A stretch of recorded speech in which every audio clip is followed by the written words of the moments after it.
Hello friends, welcome back to Cosmopolitan Cornbread.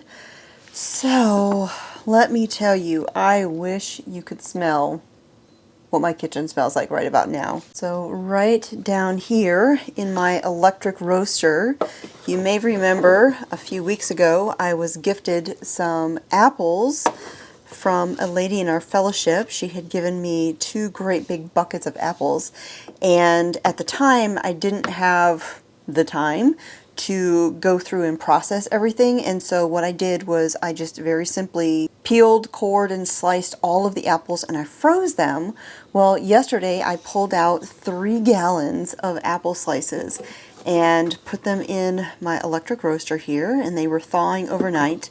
And then this morning I dumped them into the roaster, turned them on about 275 with some cinnamon sticks, and these apples have just been kind of cooking down all morning, and oh, it smells so good in here. So when I started the apple butter, I just very simply dumped all of the apples into my roaster here. This was, again, 3 gallons of apples. I added in, for the 3 gallons, about 2/3, 3/4 of a cup of water, and put my electric roaster here again on about 250, 275, and I've just been letting these all cook together with the 5 cinnamon sticks. So now that the apples are cooked and super tender, I'm pulling out the cinnamon sticks, and then I'm going to take my immersion blender and I'm just going to puree everything. And then once the apples are all pureed, I'm going to go ahead and add a little bit more seasoning, and we will let them cook down until it gets nice and thick and the consistency of apple butter.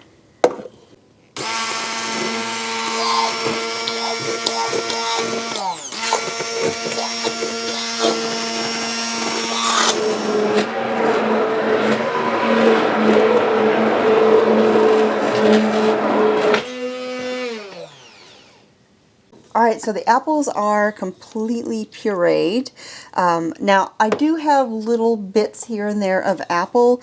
If you wanted your apple butter to be completely smooth with no little apple chunks or anything, you would want to run it through a food mill, but I kind of like having those little bits of apple here and there, and so the immersion blender works perfectly for my preference. So, I'm going to add my cinnamon sticks back in, and then I'm going to grab, where is my allspice? Oh, there it is.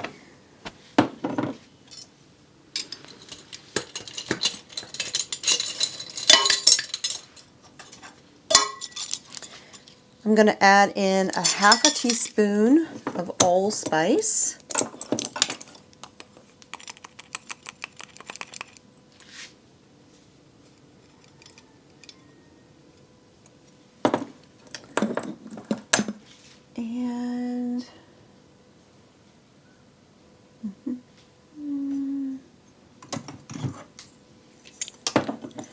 And I'm going to add in about 1/8 of a teaspoon of cloves. Not very much.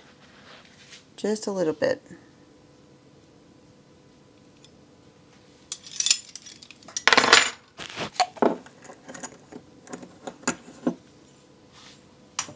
Okay. So now I'm just going to let these cook together and cook down until the apple butter has reached the consistency that I want. Now, this is a sugar-free apple butter. This is just cooked down apples. There's no added sugar or anything like that. So if your apples are a little bit tart, you might want to add a little bit of sugar. You could use granulated sugar or brown sugar, but I'm just leaving this as is. Now, of course, if you were wanting to make applesauce, you could can this right now. You wouldn't have to cook it down any further, because this right here is a good applesauce consistency. But because we are doing apple butter, Again, we're going to let this cook down a little bit longer to thicken up. And so I'm going to turn the temperature of my electric roaster here up to about 325. And I am going to put the lid back on, but I'm going to leave it kind of propped open with the wooden spoon. That way the moisture can escape and this can thicken up.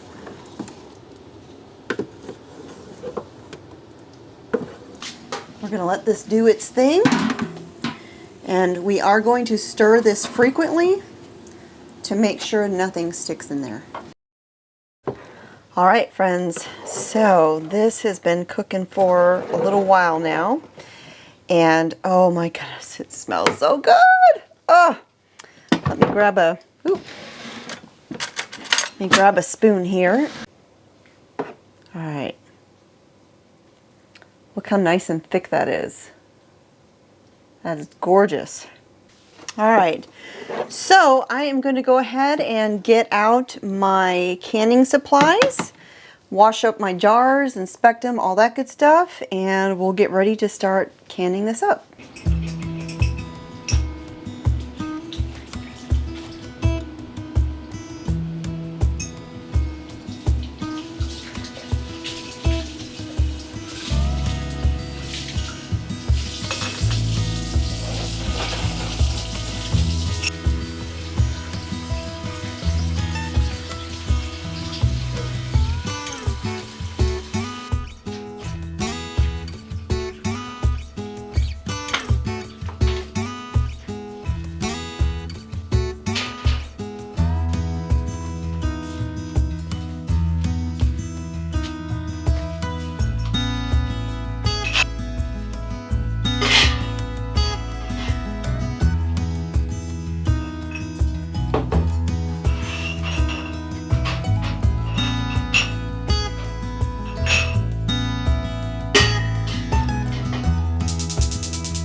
So I've been heating up my jars in the steam canner. I had it going over there, and now I'm getting ready to jar everything up.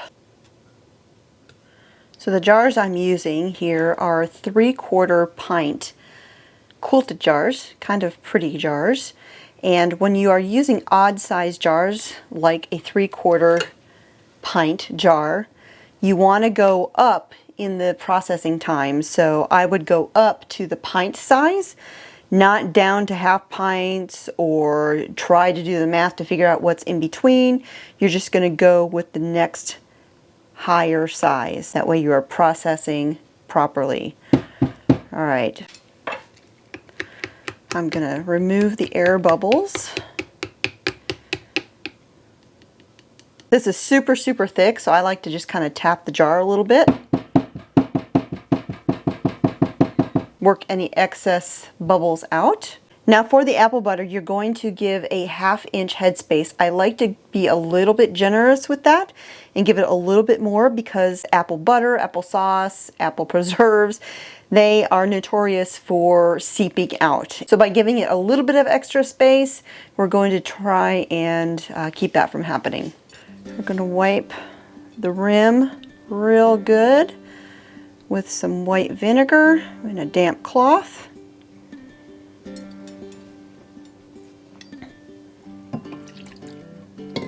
Grab a lid and a ring and into the canner.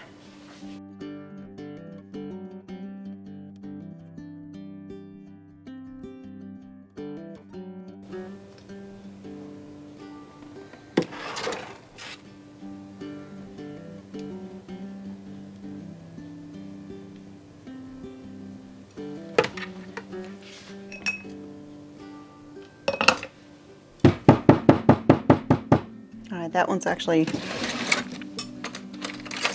a little full, so I'm going to scoop some of that out.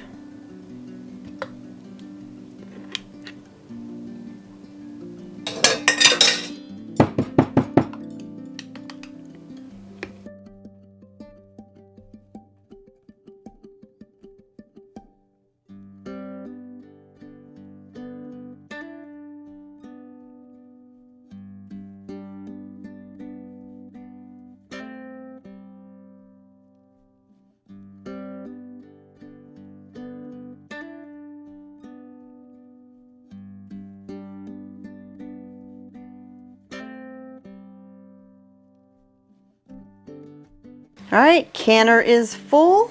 Now it's time to put the lid on. And we're gonna let that start heating up and come up to temperature. All right, friends, my steam canner just got done processing. I've also got more jars processing in my soup pot over here, which I'll talk about in just a minute.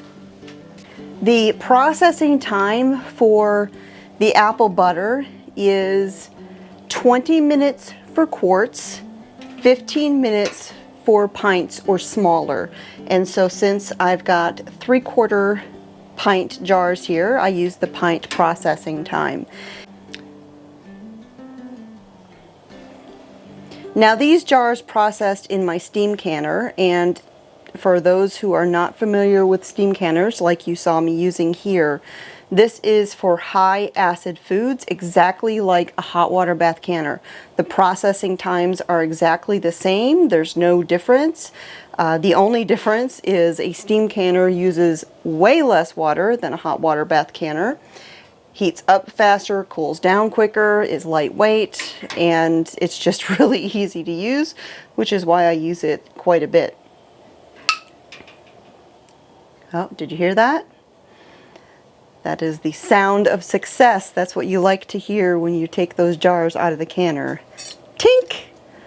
The sound of, oh, there was another one. Oh yeah.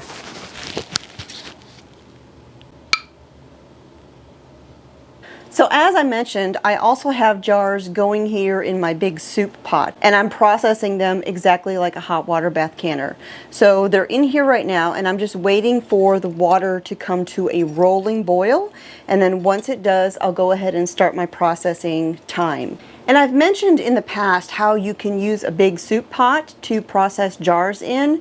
The only stipulation is you have to have some sort of rack or create a rack out of jar rings to lift your jars up off the bottom of the pot. You just want to make sure you have some sort of rack in there.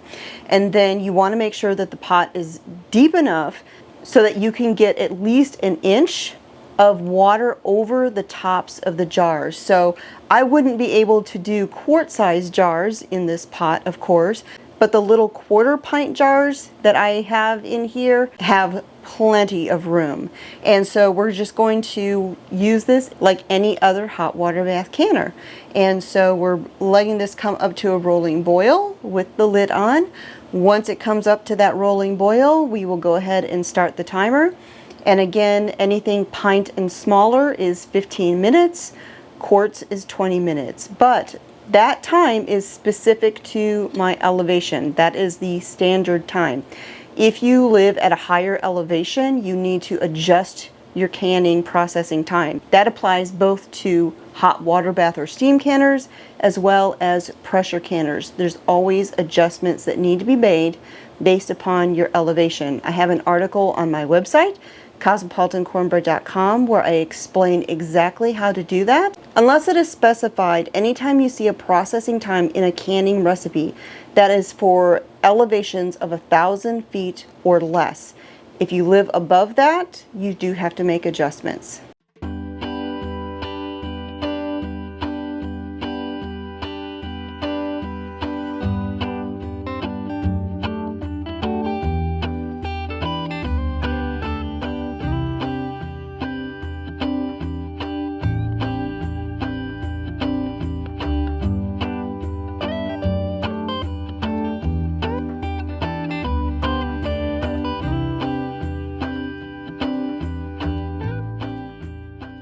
All right, you guys, so my apple butter is done processing. I ended up with 11 3/4 pint jars and 2, 4, 6, 7, 7 1/4 pint jars, plus one more 1/4 pint jar that I tossed in the refrigerator to go ahead and use. That's a good bit of apple butter, definitely enough to last us a very long time. So as I said, you don't necessarily have to have a great big hot water bath canner to do some simple canning, especially things like small jars of jellies or jams or apple butter. All you need is a nice big pot with something that you could put into the bottom to lift the jars up off the bottom of the pot. So in the bottom of my pot, I actually have this little silicone flower. However, it's not quite big enough for this great big pot. So I put several jars on that little silicone flower, and then I put some canning rings down in there to lift up the other jars and serve as a canning rack. And it works perfectly. So as you saw, apple butter is a really easy preserve recipe. As you see, it was really easy to make. It's slow cooked in my roaster. You could do it on your stove in a big old pot. You could use your slow cooker. It just depends on how much you're doing, but I was doing quite a bit of apples, and so I used my roaster. Now, this recipe can be sweetened or unsweetened. You could add a little bit of brown sugar or granulated sugar, or you can do it without any added sugar. It just depends upon your preference or how sweet your apples are. So if you would like to make this, you can find a printable version of it on my website, cosmopolitancornbread.com, and I will put a link to the recipe in the video description. So these are going to sit here now overnight, and then tomorrow I will remove the rings, test the seals, and wipe down and label all of my jars and stick them in the pantry. Thanks for joining me here again in the Homestead kitchen. My name is Constance from Cosmopolitan Cornbread, and I'll talk to y'all next time.